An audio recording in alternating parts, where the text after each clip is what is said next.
आज मैं आपको आर्टिकल के बारे में बताने वाली हूँ।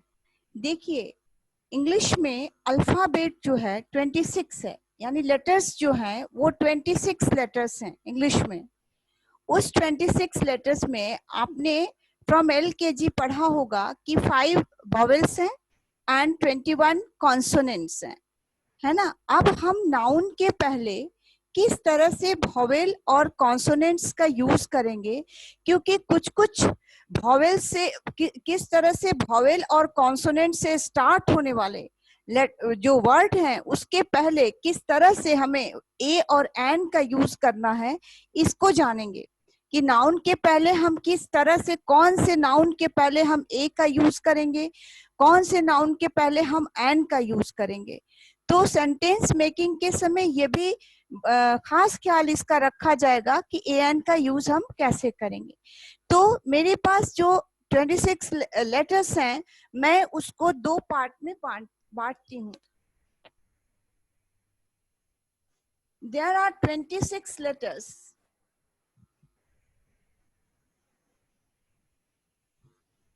in English.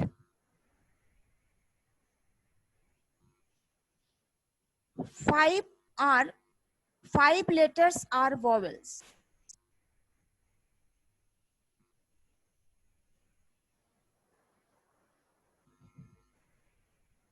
कौन कौन है ये आप सभी जानते हैं, ऐसा नहीं है कि आप नहीं जानते हैं, लेकिन आपको एक बार रिवाइज करके इसको आगे बढ़ना है। O, U, ये 5 वॉवेल्स हैं जिसको आप स्वर कहते हो, जिसको हिंदी में आप स्वर कहते हो। इनका प्रोनाउंसिएशन जो है वो इंडिपेंडेंट है। इंडिपेंडेंट का मतलब ये किसी के हेल्प के बिना इनका प्रोनाउंसिएशन स्टार्ट होता है। हिंदी में इसको आ ई उ ऐसे ए ये जो वर्ड है हिंदी में भी इनको आप स्वर कहते हो। हिंदी में आप हिंदी में भी इसको सीखें। आ ई उ ऊ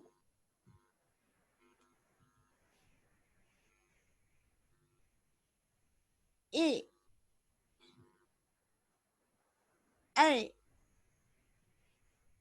ओ औ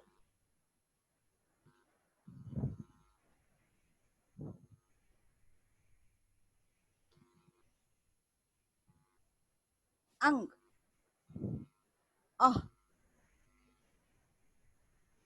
ये जो हिंदी के स्वर हैं, है ना। लेकिन इंग्लिश में चूंकि इनका जो ए जो बनता है वो इंग्लिश के दोनों वॉवेल कॉम्पोजिशन से ही बनता है, इसीलिए इनका नंबर ऑफ जो लेटर्स है वो बढ़ जाता है। अदरवाइज जो आ ई उ ए ओ अंग अह ये जो आपने पढ़ा, ये जो है हिंदी के स्वर हैं जो कि इंग्लिश में AEIOU के कंपोजिशन से ही बने हुए हैं। तो अब 21 लेटर्स के बारे में आप जानिए कि वो क्या है। वो कॉन्सोनेंट्स कहे जाते हैं। B, C, D, F, G, H,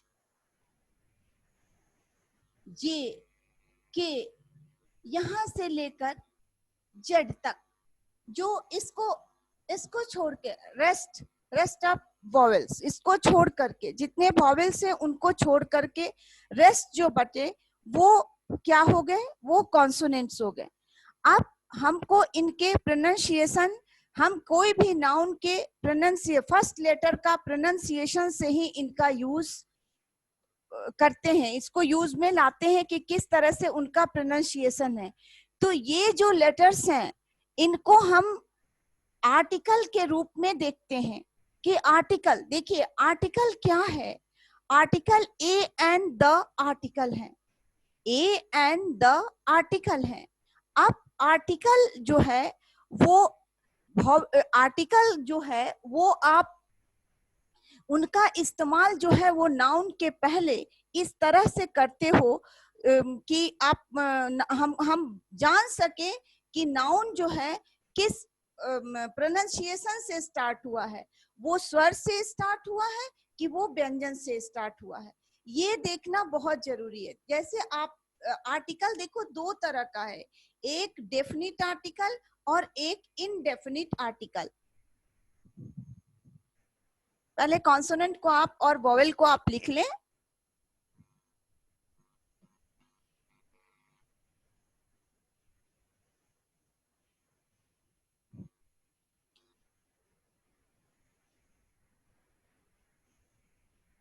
अब आप आर्टिकल के बारे में जानें। आर्टिकल ए, एन और द है।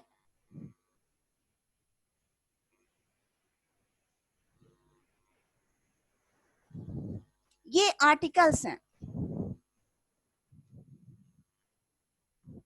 आर्टिकल्स को एक्चुअली दो पार्ट में डिवाइड किया गया,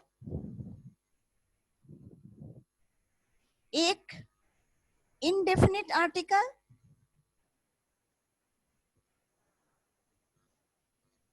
आर्टिकल्स और दूसरा डेफिनिट आर्टिकल्स।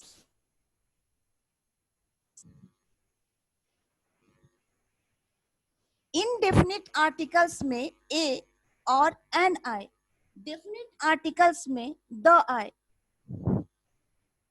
अभी प्रीवियस क्लास में जो मैंने द का यूज बताया आपको, प्रीवियस क्लास में जो मैं देयर इज देयर आर का यूज बताया और नाउन को कनेक्ट कैसे करेंगे ये मैंने बताया। तो अब हम उसी देयर इज देयर आर वाले सेंटेंस में किसी नाउन के पहले हम ए एन का यूज कैसे करेंगे, इसको हमको जानना है। आज की क्लास में हमको इसको जानना है कि किसके पहले ए का यूज करें और किसके पहले एन का यूज करें। देखिए, जो हमने अभी तक यही पढ़ा कि जो वर्ड जो है वो वॉवेल से स्टार्ट होता है, उसके पहले हम एन का यूज करते हैं, और जो वर्ड जो है वो कॉन्सोनेंट से स्टार्ट होता है तो उसके पहले हम ए का यूज करते हैं।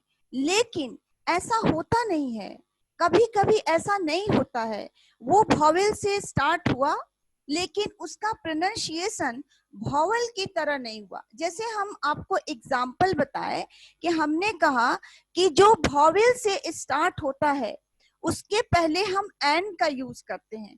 तो देखिए, वॉवेल से स्टार्ट हुआ, ठीक है, ऑरेंज स्टार्ट हुआ वॉवेल से, तो हम इसके पहले एन का इस्तेमाल कर लिए, ठीक है।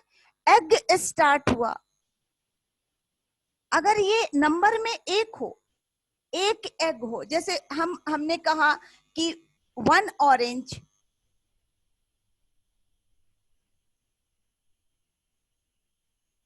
एग, एक एग हो, तो उस समय हमने एंड, ऐसे मैं डैश नहीं दिखाऊं तो ज्यादा बेटर होगा, हम ऐसे करते हैं एन एग, एन ऑरेंज, ऐसे डैश नहीं दिखाऊं तो ज्यादा बेटर होगा, एन ऑरेंज, एन एग, एक के लिए। लेकिन कभी कभी क्या होता है कि कोई वर्ड जो है वॉवेल से तो स्टार्ट होता है लेकिन उसका प्रोनाउंसिएशन वॉवेल की तरह नहीं होता, उनका प्रोनाउंसिएशन जो है वो कॉन्सोनेंट जैसा होता है। कॉन्सोनेंट में जैसे कि हमने बी सी डी निकाल आपके पास लिखा, तो वो ब जो हुआ, ब हुआ, फ हुआ, ये सभी कॉन्सोनेंट हिंदी में है। तो हमारा एक्चुअली जो यूज है ए एन का, वो आपके प्रोनाउंसिएशन पर डिपेंड करता है कि आपका प्रोनाउंसिएशन कॉन्सोनेंट से हुआ या वॉवेल से हुआ। तो जैसे देखिए कि आप इसी एग के पहले आपने एन का इस्तेमाल किया, और आप इसी जो कि ई से स्टार्ट हुआ है, और ये यूरोपियन, ये भी ई से स्टार्ट हुआ, पर इसके पहले आप ए का इस्तेमाल करोगे। क्यों?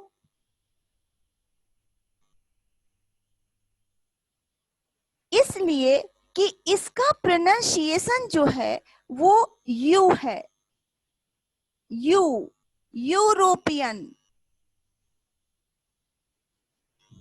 ये यह है, आपको दिखाई दे रहा है? ये यह है। मैं फिर से इरेज करके इसको दिखाती हूँ।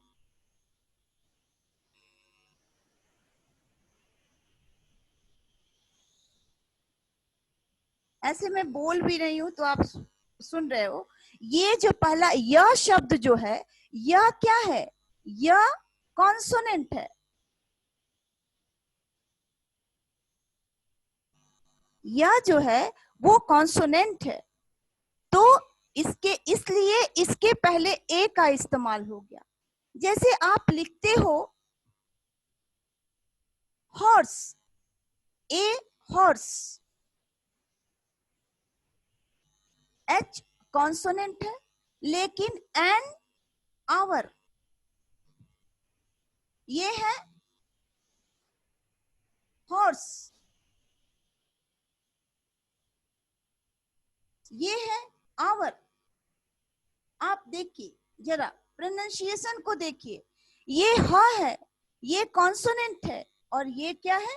ये वोवेल है।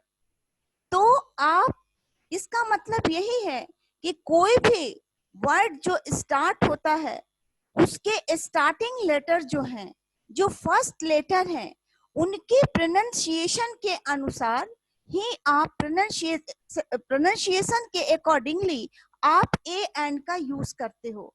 ऐसा नहीं है कि वो अगर वो तब आप एंड का यूज करोगे जब फर्स्ट लेटर जो है उसका प्रोनाउंसिएशन क्या हो? वॉवेल से शुरू हो। इट मे बी कि वो कॉन्सोनेंट हो, इट मे बी कि फर्स्ट लेटर आपका किसी वर्ड का फर्स्ट लेटर कॉन्सोनेंट हो। जैसे देखिए फर्स्ट लेटर कॉन्सोनेंट है, ये एच क्या है आपका? कॉन्सोनेंट है, पर इसका प्रोनाउंसिएशन क्या है? ये प्रोनाउंसिएशन आपका वॉवेल का है। आवर, आ हमने वॉवेल में लिखा तो आवर, लेकिन ये भी एच से स्टार्ट हुआ, हॉर्स भी, लेकिन इसका प्रोनाउंसिएशन क्या है? हॉर्स। हा शब्द क्या हुआ? कॉन्सोनेंट हुआ। तो इस तरह से हमें ये जान लेना है कि ए एंड का यूज हमें हमारा हमेशा प्रोनाउंसिएशन पर ही डिपेंड करता है, चाहे वो पहला फर्स्ट लेटर आइदर भी वो वॉवेल और भी वो कॉन्सोनेंट, चाहे वो वॉवेल भी हो सकता है और वो कॉन्सोनेंट भी हो सकता है। जो भी हो प्रोनाउंसिएशन पे, अगर वो कॉन्सोनेंट का वॉवेल हो पर प्रोनाउंसिएशन कॉन्सोनेंट का, जैसे हमने यूरोपियन आपको एग्जांपल दिया, वो वॉवेल है, ई शब्द वॉवेल, ई लेटर वॉवेल है, पर उसका प्रोनाउंसिएशन यू, ई यू, यह हो गया, वो कॉन्सोनेंट है, इसी के वजह से उसके पहले ए का यूज हुआ। तो आप इसको, इसके जो लिख लीजिए कि आप ए एन का यूज कैसे करेंगे।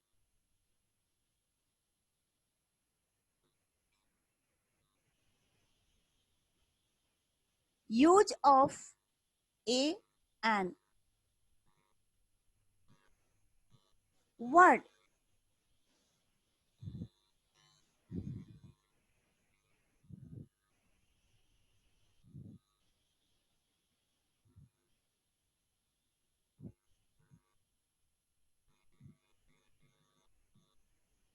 कोई वर्ड का फर्स्ट लेटर और फर्स्ट साउंड।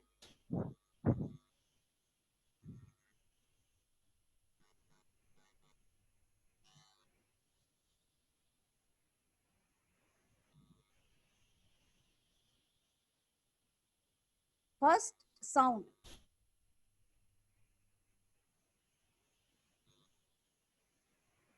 देखिए फर्स्ट लेटर अगर आपका कॉन्सोनेंट हो, फर्स्ट लेटर अगर आपका क्या हो? कॉन्सोनेंट हो,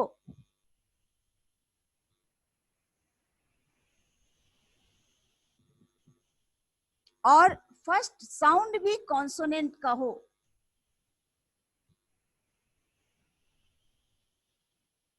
तो आप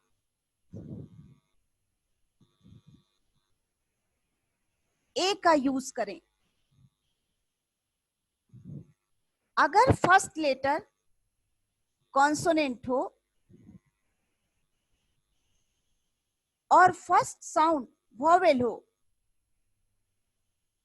तो आप एंड का यूज करें।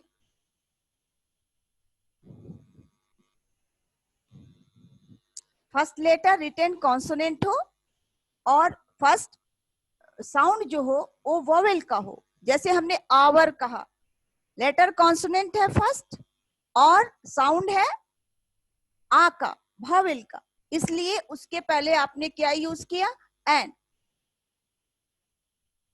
अगर फर्स्ट लेटर वोवेल हो और फर्स्ट साउंड कॉन्सोनेंट हो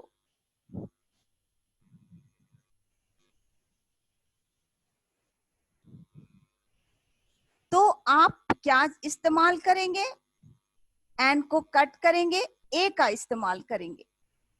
लेटर वोवेल हो, जैसे हमें यूरोपियन, यूरोपियन जो है ई वोवेल है और उसका जो प्रोनाउंसिएशन है वो क्या है, फर्स्ट साउंड क्या है, कॉन्सोनेंट का है, तो वो उसके पहले आप क्या इस्तेमाल करोगे, उसके पहले आप ए का इस्तेमाल करोगे। अब आ जाते हैं, फर्स्ट लेटर वोवेल हो और फर्स्ट साउंड भी वोवेल हो तो आप एन का इस्तेमाल करें, एन का यूज करें। तो सबसे इजी वे में ए एन का यूज यही है, सबसे इजी वे में इसी तरह से आप ए एन का यूज करें। देखिए हर एक सेक्शन का मैं एक एग्जाम्पल दे रही हूं, ए बी सी डी, ये हमने इसको 4 सेक्शन में बांट दिया और मैं हर सेक्शन के लिए एक एग्जाम्पल आपके सामने रख रही हूं।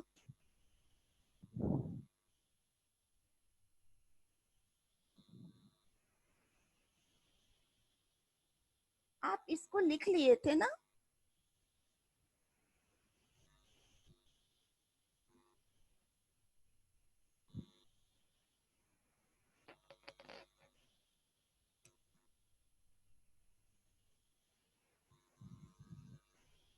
सॉरी, मैं फिर से इसको लिख दे रही हूं आपको,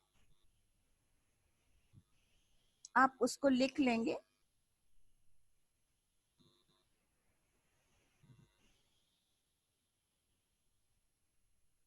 फर्स्ट लेटर, फर्स्ट साउंड,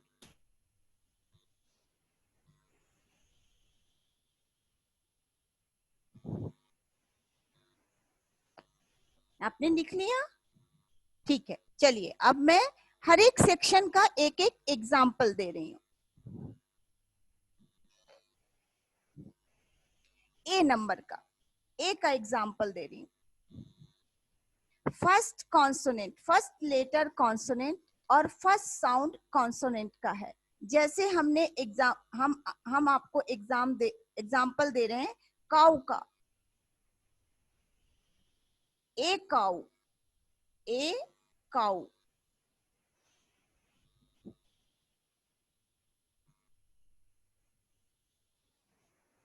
उसके घर में, उसके घर में एक गाय है, एक गाय है। अब हमको इसको जोड़ना है, कैसे कनेक्ट करेंगे, there is a cow in his house, in his, her, कुछ भी आप लिख सकते हैं। अब सेकंड का मैं एग्जांपल दे रही हूं।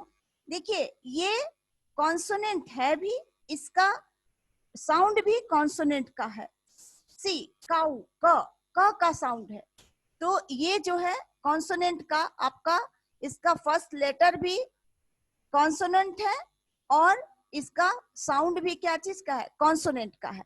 अब देखिए, अब फर्स्ट लेटर कॉन्सोनेंट का है लेकिन फर्स्ट साउंड वोवेल का है ना, फर्स्ट लेटर कॉन्सोनेंट का है लेकिन फर्स्ट साउंड वोवेल का है। उसमें हम एक एग्जांपल लेते हैं, एन। उसमें हमने कहा कि आप एन का इस्तेमाल करें, एन का इस्तेमाल करेंगे तो वो करेक्ट होगा। An M L A, M M L A. देखिए ये एबरविएशन है, बहुत सारे ऐसे एबरविएशन हैं जो आपका कॉन्सोनेंट से शुरू होते हैं और लेकिन उनका प्रोनाउंसिएशन जो है वो वोवेल की तरह होता है। मैं अभी एग्जांपल दे दूंगी उन सब एब्रिविएशंस का। तो पहले एन एमएलए पर हम एक एग्जांपल बना लेते हैं। वह एक एमएलए है। एमएलए का मतलब फुल फॉर्म है मेंबर ऑफ लेजिस्लेटिव असेंबली, विधानसभा का अध्यक्ष, सदस्य, नॉट अध्यक्ष, सदस्य, विधानसभा का सदस्य, वह एक एमएलए है। He is an MLA, MLA। देखिए ये कॉन्सोनेंट है, लेकिन आप अगर हिंदी के लेटर में बोर्ड, किसी के घर में बोर्ड लगा हुआ रहता है तो आप इस तरह से लिखते हो, MLA, बोर्ड पे लिखा रहता है। इस तरह के बहुत सारे एब्रिविएशंस हैं। SDO, एक्समस ट्री, ये सभी एक्समस ट्री तो एब्रिविएशन नहीं है, लेकिन SDO, NCC ऑफिसर, ये सभी एब्रिविएशन है, शॉर्ट फॉर्म्स हैं किसी भी पोस्ट का। अब हम सी का एग्जांपल लेते हैं।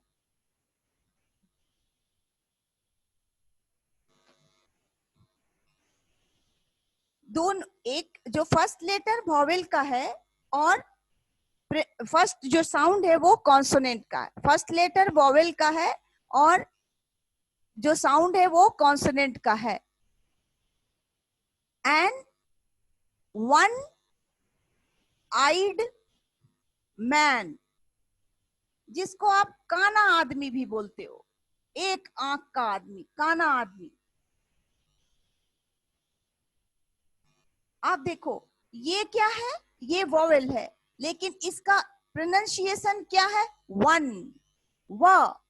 तो आप इसको हम एक बनाते हैं कि वह एक काना आदमी था, चाहे वहां एक काना आदमी था,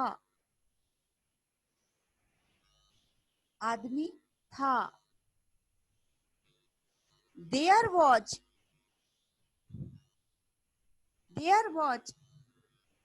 ए वन आइड मैन।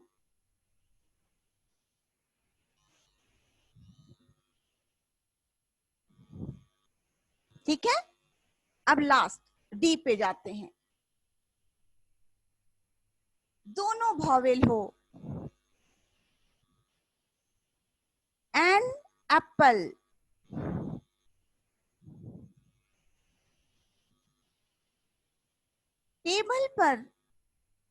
टेबल पर एक सेब है।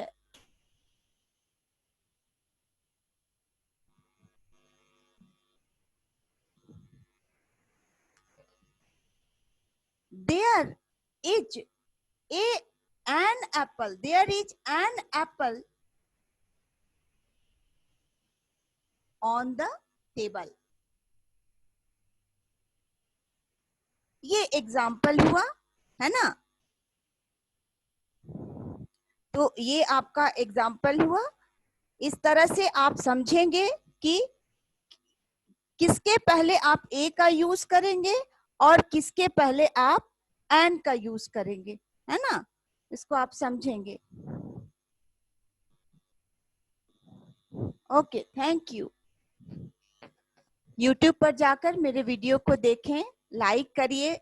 अगर आपको लाइक है तो आप लाइक करिए, शेयर करिए और सब्सक्राइब करिए। आप हर वीडियो को सीक्वेंस वाइज देखिए, तभी आपको लैंग्वेज को अच्छी तरह से समझ सकोगे और सेंटेंस मेकिंग करते समय आप एरर कम करोगे। इसलिए कभी कोशिश ना करें कि कोई वीडियो को स्किप करें, क्योंकि एक भी वीडियो आप स्किप करोगे तो आपको आगे का वीडियो देखने में परेशानी होगी। इसलिए काइंडली आप इसको देखते रहें। Thank you.